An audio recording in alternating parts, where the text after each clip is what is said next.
Ruan Mei versus loucha. Which one should you be picking up for your account in the midst of everything that's happening, right, guys? Because we are getting the option between loucha or Ruan Mei. Both of these have their own staying power. Both of these have their own things they're good in, right? Especially loucha right now is getting a massive buff. He's going to be like the reverse of what the US stock market is doing right now. And when I say reverse, I really do mean reverse. We'll get into that into a second here, guys. What I really want to do is break down both these characters and talk about what both these characters can really do. So instead of going through all this mumbo jumbo on Pride when GG, the worst tier list makers I've ever seen in my fucking life, I have broken it down to you right here, guys. Now, honestly, it's really a lot easier to talk about what Ruan Mei can do because she just gives a lot of buffs, right? Really, what loucha does is kind of outside of anything. So, really quickly, she's giving damage increase. Really nice. She's giving a speed increase. Okay, can work, right? Break effect increase. Okay, cool. Break efficiency increase. Oh, that's really nice too, right? So you're breaking through the enemy shield faster. Res pin increase. So you're doing more damage to the enemy. And at E1, guys, at E1 here, we are giving defense ignore to the team. So all of these things are super, super good. Let's move over to what Mr. Loucha does.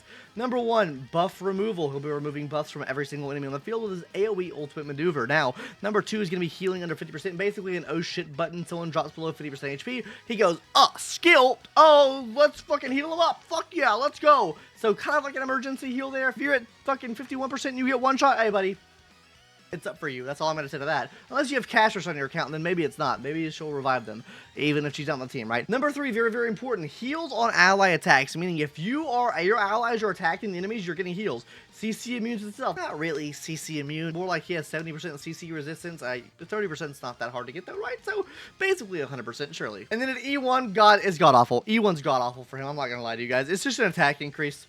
Castorice can't take use of this. So what I have broken this down to, right, is what overall goodness does this bring to your account, just in an overall sense, and what does it bring for Castorice as well? Because I'm assuming either you're falling into the camp of you're not summoning for Castorice, so that doesn't matter to you, or B, you're summoning for Castorice, and this really does matter to you. So let's go ahead and talk about this Castorice situation first. As I see it, this sucks. This shit right here sucks for Castorice. This is an X. This is a doom right here, in my opinion. You do not want speed for Castorice. So, ayo, this is actually negative edging your Castorice, okay? Now moving on to loucha real quick. Yeah, this doesn't help her either. This isn't negative edger. This just doesn't really help her that much. So attack percent there, not really good. But what it is good for Castorice, damage bonus, that's good. Break effect doesn't really fucking matter. So we go ahead and cross that out. Break efficiency could matter. It's pretty unique. It's great, right? Res pin, good. And defense down, good. All of these things good. So it's two detractors here. Everything else is pretty good, right? Buff removal. I don't think that buff removal really matters to Castorice that much, but honestly not a bad thing, especially if you're facing the enemies that can revive themselves, and maybe we get enemies down the line that have more buffs on them that he can remove. So, I mean, could be good, so we'll put a check mark there for now. Heals under 50% HP. I don't think this matters too much, I'm not gonna lie, guys. But what really does matter is healing on allies' attacks. This means if you are frequently attacking the enemy, which you should be doing, you are getting heals for all of your allies. The more healing you do, the more new buds you get, which means the more uptime you have on the dragon, right? So really good there. And then CC immune to self. I don't think that matters really too much either. So overall, guys, I mean, for Castorice, I genuinely do think that loucha is probably better for Castorice than Ruan Mei is in an overall sense, just because you literally have something here detracting for what she needs to do. But on the same note, hey, yo, if we're going for E1s, talking about E1s, I think she's much better. I think if we're including E1 in this conversation, comparing E1 to E1 here, she is much better than what he is, right? And if you have the opportunity to get Ruan Mei E1 versus loucha at E0, I think 100% in this situation, you go for Ruan Mei. And one final thing I kind of want to mention here is the banners itself, guys. And on the banner with Castorice, guys, looky who we're getting. Fucking Gallagher, bro. Yeah, honestly, Gallagher can do the same thing that loucha does. Just as I would even say even better than what loucha does, okay, guys? So literally, if you're summoning for Castorice, I think hands down, it's just better to get Ruan Mei here. You get Gallagher through summoning, use Gallagher on the team instead of this fuck right here. I think you're good to go. Now let's talk about in the overall sense of things, right? Because I feel like in the overall sense of things, Gallagher does his job. I think he does his job great. I think healing under 50%, a no shit button is really good for a lot of these new players coming to the game that maybe don't have good support.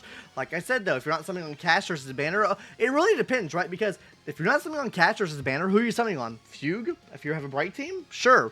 You still get Gallagher. Zhao Cho Acheron? You still get Gallagher. So all around the board, I mean, like, there are some really good options and really good things to be had here. even if you're not summoning on Castorice's banner. There's a lot of things up here right now at the time. Maybe I don't necessarily agree with putting Acheron and Jiaoqiu right next to each other, and then putting Fugu along with that, because those are a lot of meta you're trying to hit in one cycle, but I'm not here to complain, right? Overall, I feel like the biggest pump fake of their life is putting this fuck on the banner. I feel like they should have just relegated him to the standard banner and said, oh, fuck it, bro. Let them fucking have him in the standard banner, right? Now, could he get a buff in the future? I think this fucker could get a huge buff in the future.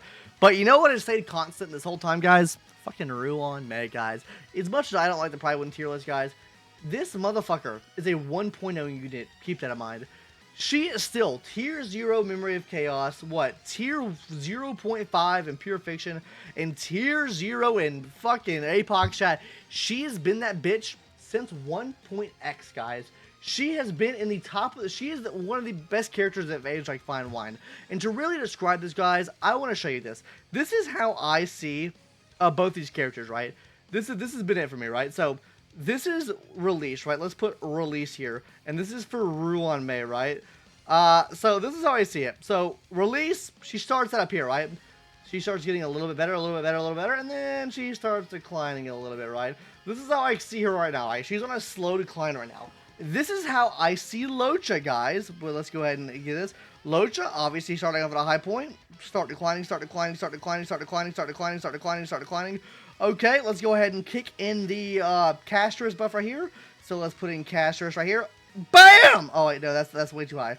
Bam! Back up to... I think people are hyping him up to be like, release that. I think he's better than what he was at release, actually. So, bam!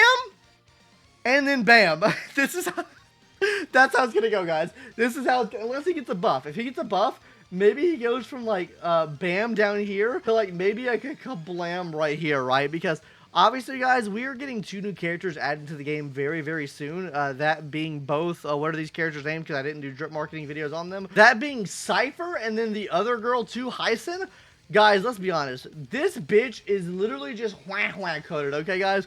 Let's be honest. Okay, if she's a healer, which, let's be honest, she's Path of Remembrance, I think they'll probably build the healer because we haven't got, like, a healer since Loucha. Honestly, guys, I think that Castorice needs a designated healer, like, something to really assist her with, like, the heals and really pump her up even more. Because she doesn't really have that right now. Like, she has good healers like Gallagher and Loucha, but... yeah, dude, he's hitting the gutter. And honestly, guys, if you're summoning on any of these banners, you get my boy Gallagher for free, bro. I think Gallagher is one of the best investments you could ever make. Genuinely, guys, really liking the 4 stars we get on this banner here, because we get Gallagher, Lynx, Pela, absolutely amazing. Genuinely, I have no gripes. Honestly, this fucking shit right here is ass. And actually, whatever his name is, bro, yo, his banner sucks. Sucks. So if you're summoning on any banner, I think you should pull for this. I mean, I think you're getting good use out of Gallagher and really good use out of Pela. Maybe not as much out of Lynx, but hey, Gallagher, Pela, really good options to have on your account, genuinely, guys. And I think if you're pulling for a character, you pull for Ruan Mei, right? Especially if you already had Ruan Mei at E0, and now you're looking for an E1 option, you go for this. So all in all, guys, I do think that Ruan Mei does offer you more account-wide value, and more value for your casters even, than what Loucha can offer. Just because now the fact that on a team with casters, you can literally have Remembrance MC, you can have a Ruan Mei now, and then you have Gallagher being your support on that team, so you can literally have a full free-to-play team with Castorice, and this saves you even more room for like pulling for like. So I do feel like this gives you more free-to-play value. On top of this, you can just kind of put Ruan Mei on any team in the game. Sure, her value's overall declining, right? But that doesn't mean that she's still not good. Keep in mind, guys, she is probably still one of the best supporters in the game, and I think she's going to stay that way for a while until we get something to go above her again. But as of right now, Tribby, Robin, for sure better than her, right? I still think Ruan Mei is better than Sparkle and better than most of the supports we've gotten, right? Overall, guys, what am I pulling for my account? I'll be getting Loucha for my account. I don't like having any Eidolons on my main account, so I'll be going for Loucha. I missed that fucking rat bastard when he first came around, so I'll be pulling for Loucha. Will I ever be using him? No. He'll probably sit in the fucking gutter. He'll probably sit in the back. I won't touch him. But yeah, he'll be there. I don't want to fucking... have E1s on my account, okay, guys? I'm just not gonna do that. Anyways, that's gonna do it for today's video. Hopefully you enjoyed. I will see you in the next one. And subscribe if you haven't already, by the way. And yeah, see you later, guys. Bye-bye.